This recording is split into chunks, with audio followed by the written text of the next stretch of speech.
At the high school reunion, she disappeared with her classmate. Later, I opened the storage room door. They were bent over the teacher's desk. I didn't want to go to the reunion in the first place. 10 years after high school, what's the point?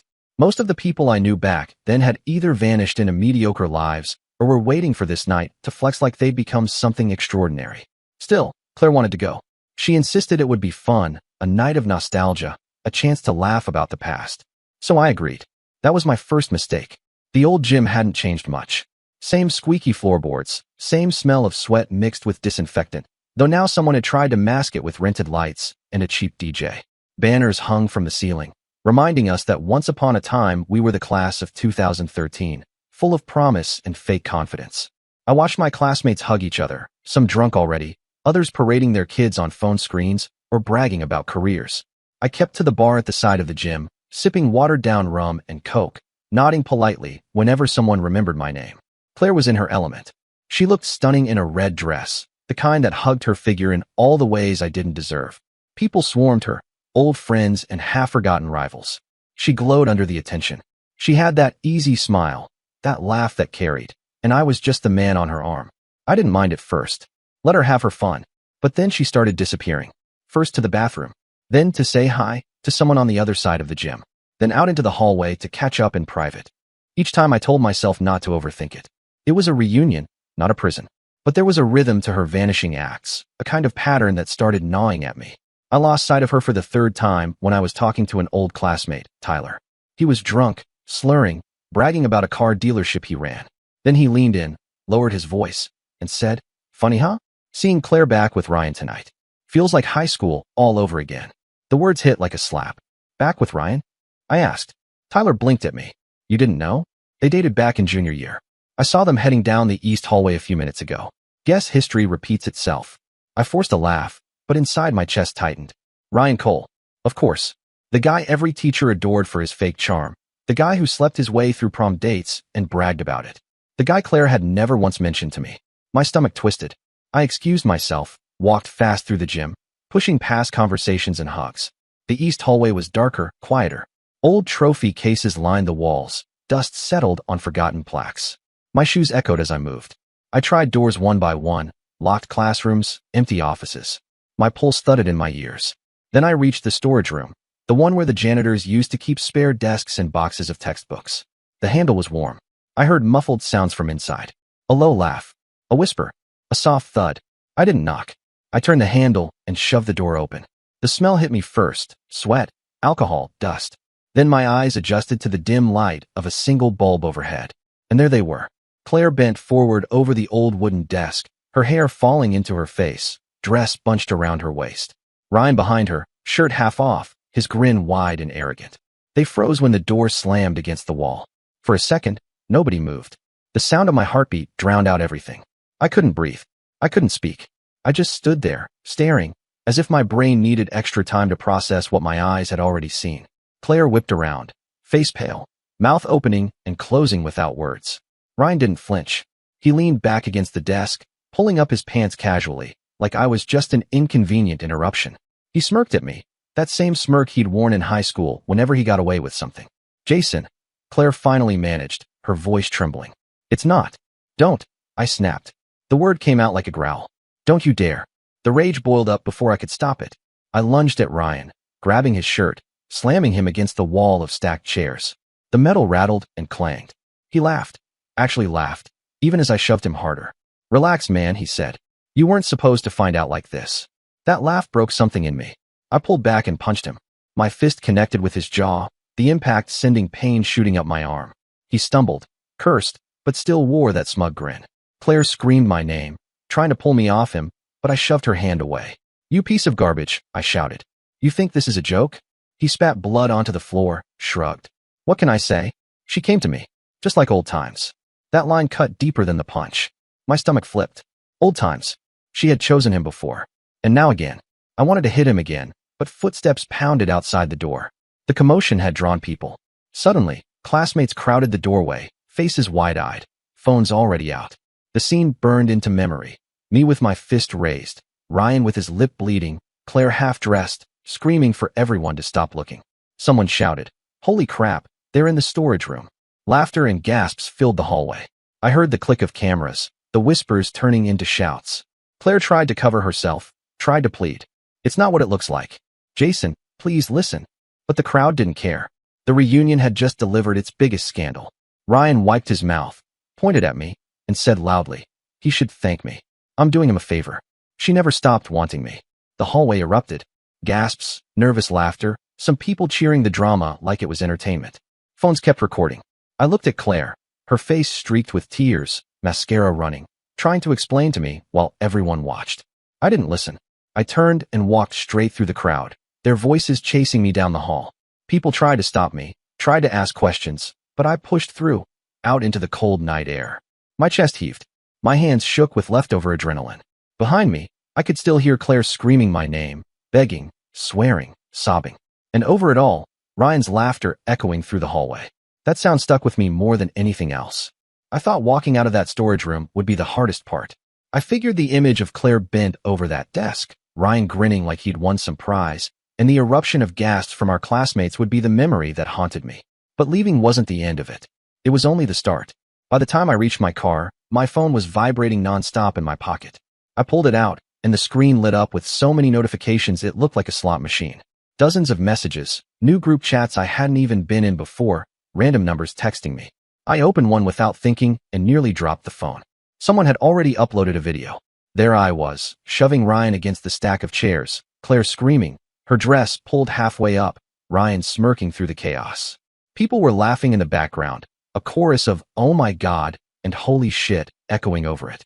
Someone had even given it a title, Storage Room Scandal, Class of 2013 Reunion. The moment wasn't just my private humiliation anymore. It was entertainment for the whole town. By the time I got back to my apartment, my phone battery was nearly dead from the flood.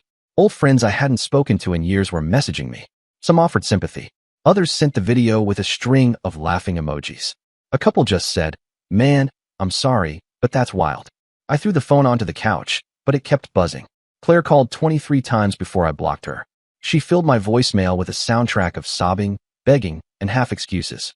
I played one out of morbid curiosity, her voice cracking as she said it didn't mean anything, that she'd had too much to drink, that Ryan forced himself on her, that it was just nostalgia.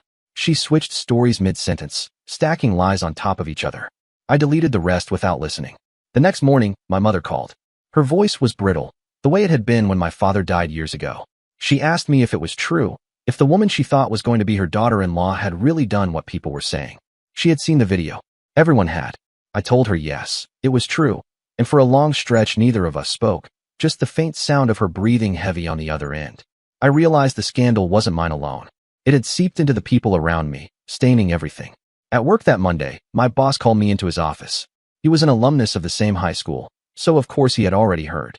He closed the door, rubbed his temples, and told me clients had been asking questions.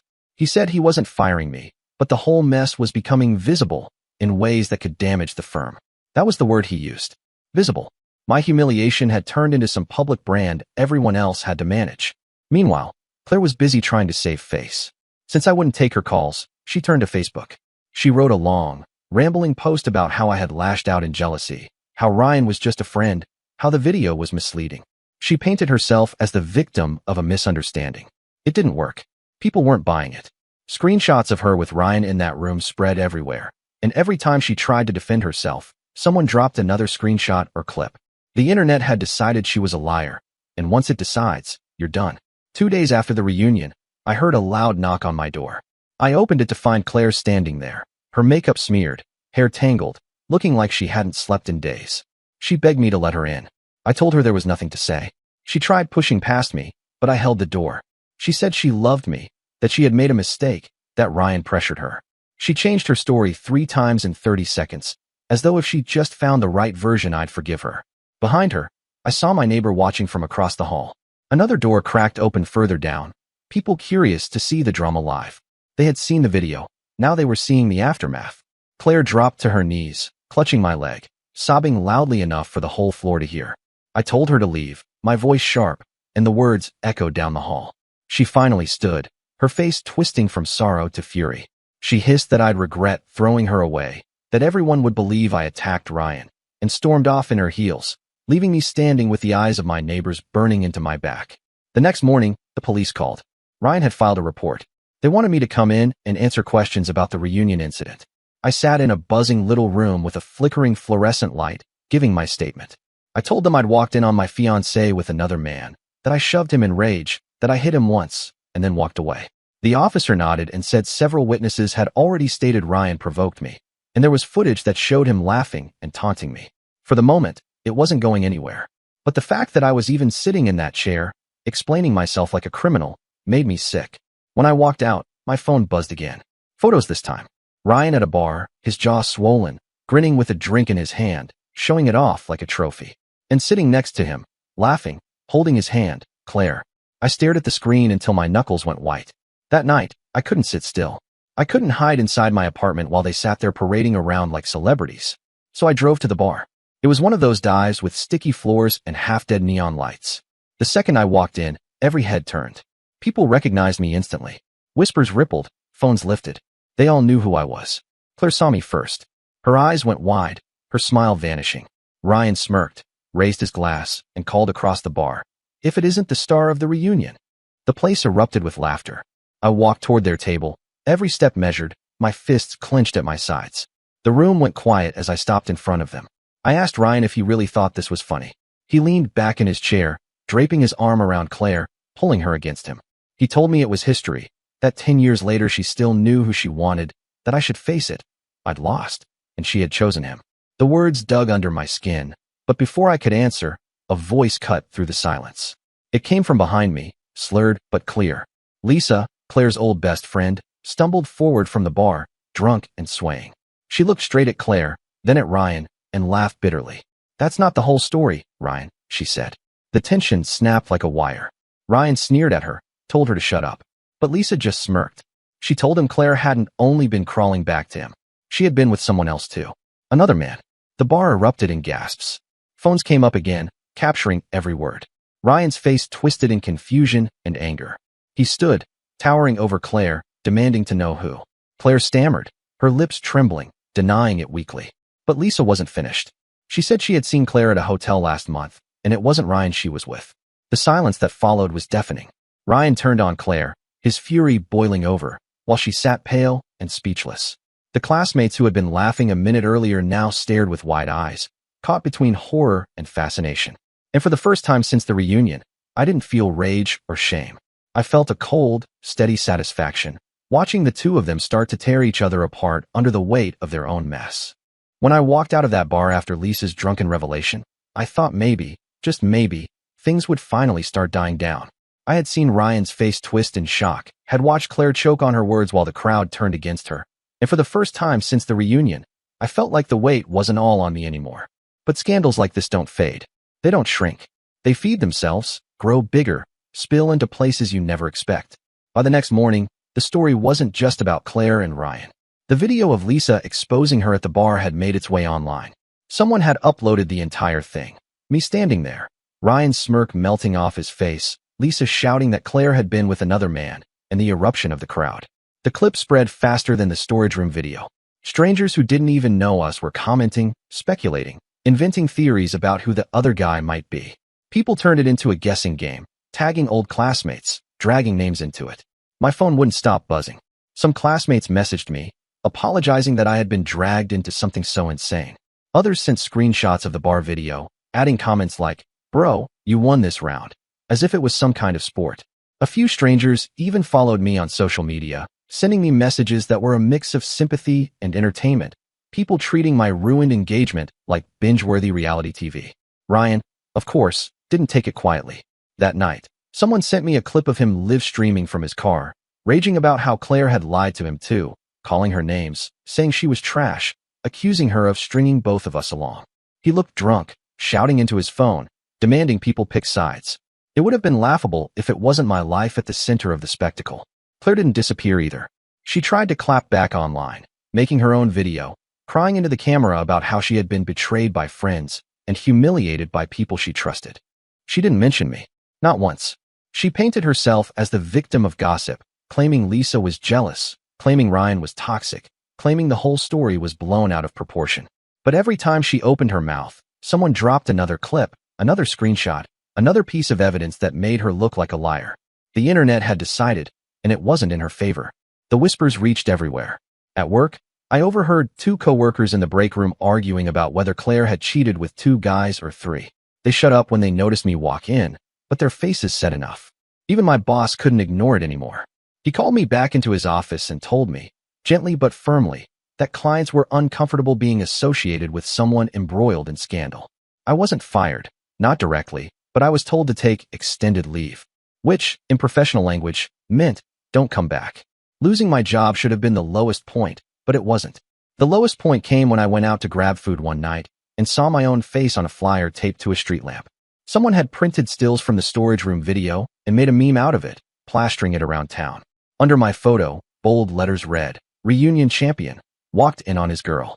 I stood there staring at it, numb, while people walking by chuckled. The humiliation should have destroyed me. And maybe it was. But something inside me shifted. I realized I wasn't the only one being dragged. Ryan was unraveling. Claire was unraveling. And the more they clawed at each other, the more the spotlight moved off me. The breaking point came a few nights later at another bar. This time, I hadn't planned to be there. A friend texted me, said I needed to come, said I wouldn't believe it. Against my better judgment, I went. When I walked in, I saw Ryan first. He was drunk, standing on a chair, shouting to anyone who would listen. His jaw was still swollen, and he kept pointing at it, telling the crowd how he'd taken a punch like a man. People weren't impressed.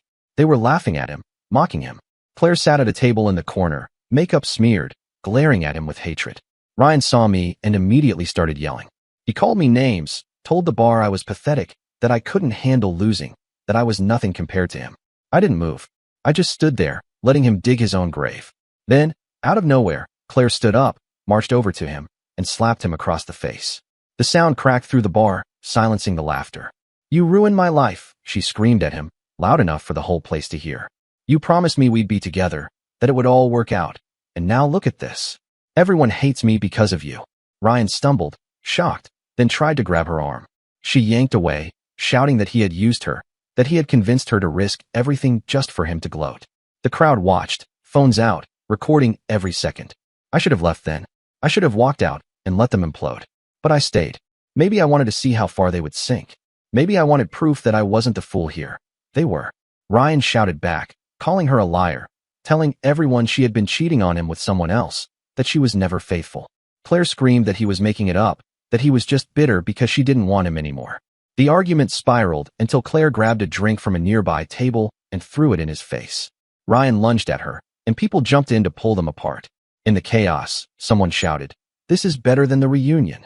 Laughter roared through the bar, drowning out their fight. I slipped out before the police arrived. The next morning, the videos were everywhere. Clips of Claire slapping Ryan. Clips of him screaming at her. Memes with captions like, "Storage Room, Part 2, Barroom Brawl." The internet wasn't letting this die. And for once, I wasn't the one at the center. It was them. Their humiliation was feeding the machine now. Still, it wasn't over. Claire tried one last time to spin the story. She posted a long rant about how Ryan had manipulated her, how I had abandoned her, how Lisa had betrayed her. She said she was the victim of a conspiracy. But her words were drowned in a flood of comments calling her a liar, a cheater, a joke. Ryan tried too, making another drunken live stream, but by then no one cared. He wasn't the villain anymore. He was the clown. I should have felt victorious, but all I felt was empty. I had lost my fiancé, my job, my dignity. Even though the spotlight had shifted, the wreckage of my life was still there. Every time I closed my eyes, I saw that storage room, that desk, Ryan's smirk. Every time I opened my phone, there was another reminder. And yet, deep down, a strange calm started to grow. For the first time in weeks, I wasn't the one scrambling. They were. Claire was burning bridges faster than she could rebuild them. Ryan was losing whatever shred of reputation he had left. And I was standing still, watching them collapse under their own weight. People started reaching out, not to mock me this time, but to tell me they admired how I hadn't exploded publicly, how I had carried myself with restraint while the two of them embarrassed themselves. That word spread too. Soon, the story wasn't just about betrayal. It was about how I had survived it. I didn't plan revenge. I didn't need to. The chaos took care of that for me. I thought after the second bar fight their story would finally burn itself out, but it turns out scandals don't just fade when you expect them to. They linger like smoke, seeping into every corner until there's nothing left to choke on. By the week after that night, the reunion drama wasn't just a story in our town. It had leaked out, picked up by people online who live nowhere near us, strangers who love the mess because it wasn't theirs. They made threads, edits, even parody accounts. Someone created a TikTok account pretending to be Ryan from the storage room, posting stupid, smirking videos in a classroom. Another pretended to be Claire the desk queen. They had tens of thousands of views. I couldn't escape it. At the grocery store, a kid stocking shelves looked at me with wide eyes and whispered something into his friend's ear. When I turned, they were laughing, holding up their phones like they were filming. At first I hated it, wanted to crawl into the floor. But then I realized something. They weren't laughing at me anymore. They were laughing at her. At him. The narrative had shifted. People weren't asking how I'd failed to notice what was happening under my nose. They were asking how she could humiliate herself so badly, so publicly, and still try to spin it as someone else's fault. And they were asking how Ryan could strut around like a king 1 minute and be slapped across the face in a dive bar the next. I didn't need to defend myself. Their downfall was my defense. Claire didn't take it quietly. She kept trying to climb back out of the hole, making videos where she cried about how she had been mistreated, about how she was just human, and people shouldn't judge. Some people offered sympathy, but most just mocked her harder. The comments sections were brutal. Every time she said something, someone responded with a screenshot, a clip, or a reminder of the storage room. Ryan, on the other hand, tried to play tough. He went on local radio for an interview, talking about how he'd been set up at the reunion, how he was a victim of a smear campaign. The host let him ramble, but afterward the station cut a highlight reel of his contradictions and posted it online. It went viral too, but not in the way he wanted. The final blow came a few weeks later. I was at home, trying to build a new routine, when a friend sent me a link. It was a news article. Ryan had been arrested. Fraud charges. Apparently, he'd been scamming people with fake car deals, promising vehicles that never existed, pocketing deposits. Some of his victims were people we went to school with. He wasn't just a scumbag in love. He was a crook. The mugshot hit the internet like gasoline on fire. That smirk was gone, replaced with a hollow, vacant stare. The same people who had cheered for him in high school now ridiculed him mercilessly. Memes popped up everywhere, from storage room to cell room. Claire went silent for a while after that. I almost thought she'd left town, but then I saw her one afternoon, standing outside a cheap diner in her work uniform, smoking a cigarette, looking 10 years older than she had at the reunion. She spotted me across the street and froze. I don't know what expression she expected me to wear, pity, anger, maybe still love. But I didn't give her any of those. I just kept walking. She dropped her eyes, as if the weight of everything finally pressed down on her shoulders. Her parents stopped talking to her, too. Word was they had cut her off completely. She was living back at their place but paying her own way, scraping together shifts. Everyone who used to praise her beauty and ambition now avoided her. Even Lisa, the friend who had exposed her, wanted nothing to do with her anymore. She was radioactive. As for me, things didn't magically get better overnight. I was still unemployed, still the subject of whispers, still the face people remembered when they mentioned the reunion. But slowly, the story started to bend. The more Ryan and Claire destroyed themselves, the more I started to look like the survivor. People admired the way I hadn't engaged, hadn't tried to scream my innocence into the void. I had walked out and let them eat each other alive. That silence turned into strength in people's eyes. Months later, when the dust had mostly settled, I got invited to dinner by a group of old classmates. At first, I thought it was a joke, that they just wanted to poke at the wound. But when I showed up, they clapped me on the back, bought me drinks, told me I'd handled it better than they would have. They joked that the reunion would never be forgotten, but that in the end I had won. It felt strange to laugh with them, but it also felt like air after being underwater too long. I didn't forgive Claire. I didn't forgive Ryan. But I didn't need to. Their lives had already handed them the punishment I never could have designed. He was rotting in a cell, a fraud exposed.